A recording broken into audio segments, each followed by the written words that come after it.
మహనీయులు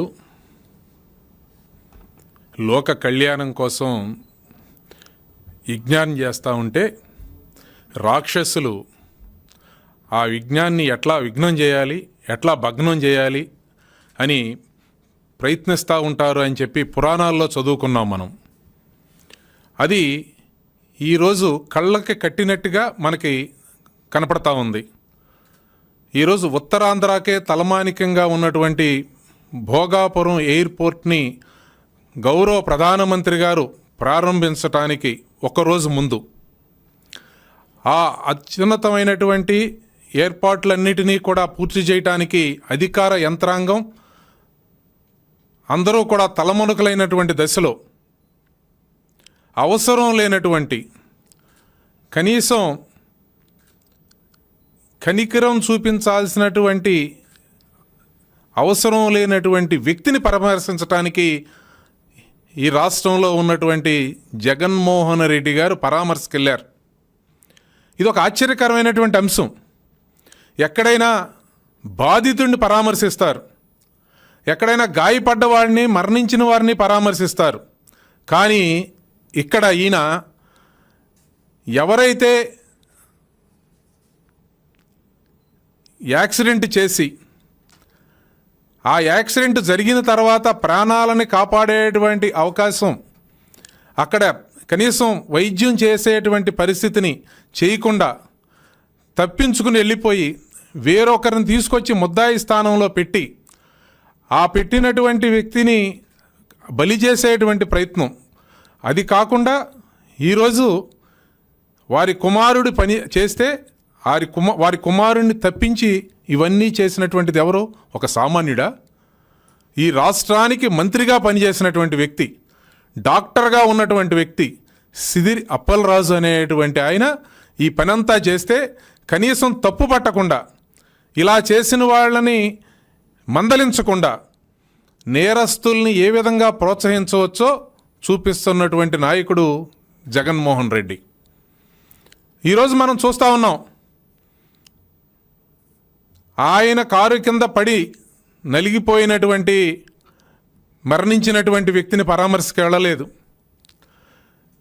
కానీ ఒకరోజు ముందు ప్రధానమంత్రి పర్యటనకి ముందు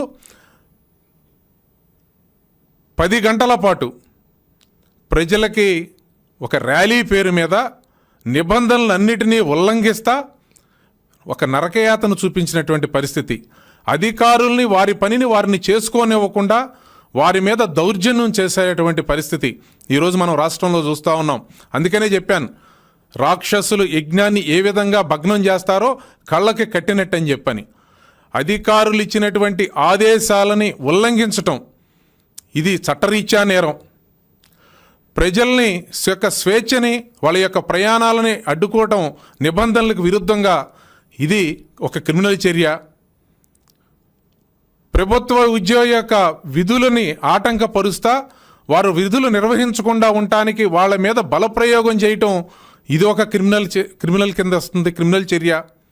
అంతేకాకుండా మహిళా ఉద్యోగుల మీద దాడి చేయటం, వాళ్ళ మీద క్రిమినల్ ఫోర్స్ని బలప్రయోగంని ప్రయోగించటం వాళ్ళ మీద ఇది చట్టరీత్యా నేరం.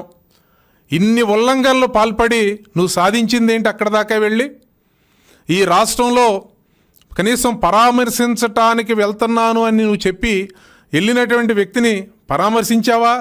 నీ ఉద్దేశం అది కాదు. పరామర్శించటం మీ ముందున్నటువంటి జయం కాదు. ఈ రాష్ట్రంలో జరుగుతున్నటువంటి అభివృద్ధి కార్యక్రమానికి దేశవ్యాప్తంగా వస్తున్నటువంటి గుర్తింపుని రాకుండా చేయటానికి ఒక ప్రధానమంత్రి పర్యటనకి కొన్ని ప్రోటోకాల్స్ ఉంటాయి. ప్రధానమంత్రి గారు వస్తున్నప్పుడు తీసుకోవలసినటువంటి నియమ నిబంధనలు ఉంటాయి, భద్రతా చర్యలు ఉంటాయి. ఇదే జగన్మోహన్ రెడ్డి గారు ముఖ్యమంత్రిగా ఉన్నప్పుడు పర్యటనకి వెళ్ళేటప్పుడు చుట్టూ పరదాలు కట్టారు భద్రత పేరు మీద, చెట్లు నరికేశారు భద్రత పేరు మీద.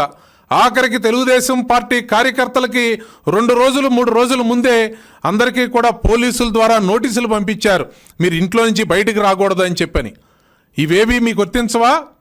ప్రధానమంత్రి గారు వస్తున్నటువంటి పరిస్థితుల్లో ఈ భద్రతా చర్యలన్నింటినీ చేపట్టేటువంటి ప్రభుత్వ అధికారులు, భద్రతా సిబ్బంది వీళ్ళందరూ నిమగ్నమై ఉన్నప్పుడు అదే ప్రాంతం నుంచి మళ్ళీ ర్యాలీని తీసుకెళ్లేటువంటి ప్రయత్నం, అక్కడే చట్టాలను ఉల్లంఘించటం, వీటన్నిటినీ కూడా చూస్తే క్రిమినల్స్ యొక్క మనస్తత్వం ఏ విధంగా ఉంటుంది, క్రిమినల్స్ని ఏ విధంగా ప్రోత్సహిస్తూ ఉంటారు అని చెప్పేటువంటి తాజా సంఘటన ఒక ఉదాహరణ చెప్పి మీ దృష్టికి తీసుకొస్తా ఉన్నాను. అందుకనే ప్రజలందరినీ కూడా కోరుతా ఉంది అదే. ఈరోజు బలప్రయోగాలు చేస్తూ ఉన్నారు, తప్పుడు ప్రచారాలు చేస్తూ ఉన్నారు. ఆఖరికి నిస్సిగ్గుగా యాక్సిడెంట్లో చనిపోయినటువంటి కుటుంబాన్ని పరామర్శించకుండా దేశ చరిత్రలో ఉండేటువంటి నాయకుడు ఎవరో లేరు. ఒక జగన్మోహన్ రెడ్డికే చెల్లింది అది. అంటే మేము తప్పు చేస్తాం, మేము నేరం చేస్తాం, మేము నేరం అని చెప్పి ప్రజలందరికీ తెలిసినా మేము దాన్నే మంచిది అని చెప్పి ప్రచారం చేస్తాం. దాన్నే మేము ఆ నేరస్తుల్ని, నేరం చేసినటువంటి వాళ్ళని వెనకేసుకొస్తాం అనేటువంటి ఈ సంఘటనలు జరుగుతూ ఉన్నటువంటి వాటిని చూస్తే ఈ రాష్ట్రంలో, అందుకనే రాక్షసులు అని చెప్పి అన్నారు. రాక్షసులు అందుకనే పార్టీని గొడ్డల పార్టీ అని అన్నారు. మీ అందరినీ కూడా ఒక క్రిమినల్ అని చెప్పి అన్నారు. వీటిల్లో ఏ ఒక్కటి కూడా తీసివేయాల్సినటువంటి అవసరం లేని విధంగానే రోజుకి ఇంకొక బిరుదును తగిలించుకుంటా ముందుకెళ్తున్నారు తప్పించి, మరి ఈరోజు మీరు చేపట్టేటువంటి చర్యలు, ఆఖరికి ఒక పార్టీకి నాయకుడిగా ఉన్నటువంటి వ్యక్తి, 5 సంవత్సరాలు ముఖ్యమంత్రిగా పనిచేసినటువంటి వ్యక్తి, ఈరోజు ప్రధానమంత్రి గారు పాల్గొనేటువంటి సమావేశానికి ముందు ఇటువంటి ర్యాలీని పెడతాం. ర్యాలీకి అనుమతులు లేవని చెప్పినా చట్టాన్ని ఉల్లంఘించడమే కాకుండా ప్రభుత్వ అధికారుల మీద దౌర్జన్యం చేయటం, మహిళా అధికారుల మీద, మహిళా పోలీసుల మీద దౌర్జన్యాలకు పాల్పడటం, వీటన్నిటినీ మించి తీరా అక్కడికి సమయం అయిపోయిన తర్వాత చేరటం, ఇవన్నీ చూస్తే ఇది ఈ రాష్ట్రంలో ఒక ప్రశాంత వాతావరణాన్ని చెడగొట్టడానికి కావలసినటువంటి చర్యలు చేపడతా ఉన్నారనేది స్పష్టమవుతా ఉంది. ఒక మంచి కార్యక్రమాన్ని చేపడతా ఉంటే ఆ కార్యక్రమాన్ని అడ్డుకోవటానికి ఒక ప్రధానమైనటువంటి నాయకుడే జగన్మోహన్ రెడ్డే పూనుకున్నాడని చెప్పి స్పష్టమవుతా ఉంది. నేరం చేసినటువంటి వ్యక్తిని ప్రోత్సహించడం ద్వారా మరింత మంది నేరగాళ్లను తయారు చేసేటువంటి సంస్కృతిని తీసుకొస్తున్నారనేది కూడా స్పష్టమవుతా ఉందని చెప్పి తెలియజేస్తా ప్రజలు గమనించాల్సినటువంటి అవసరం ఉంది. అదేవిధంగా చట్టబద్ధంగా వీరి మీద చర్యలు తీసుకోవాల్సినటువంటి అవసరం ఉంది. చట్టాన్ని ఉల్లంఘించినందుకు ఇది ప్రజలకి, మరి చట్టాన్ని ఉల్లంఘించినందుకు గాను వీరందరికీ కూడా ఒక మెసేజ్ ఇచ్చేటి దానికోసం ఖచ్చితంగా చట్టాన్ని ఉల్లంఘించిన, నియమాలను ఉల్లంఘించిన వారి మీద చర్యలు తీసుకోవాల్సినటువంటి అవసరం ఉందని చెప్పి కూడా తెలియజేస్తా ఉన్నాను. ఎందుకంటే అధికారుల యొక్క మనోధైర్యాన్ని పెంచాల్సినటువంటి అవసరం ఉంది, మానసిక స్థైర్యాన్ని పెంచాల్సినటువంటి అవసరం ఉంది.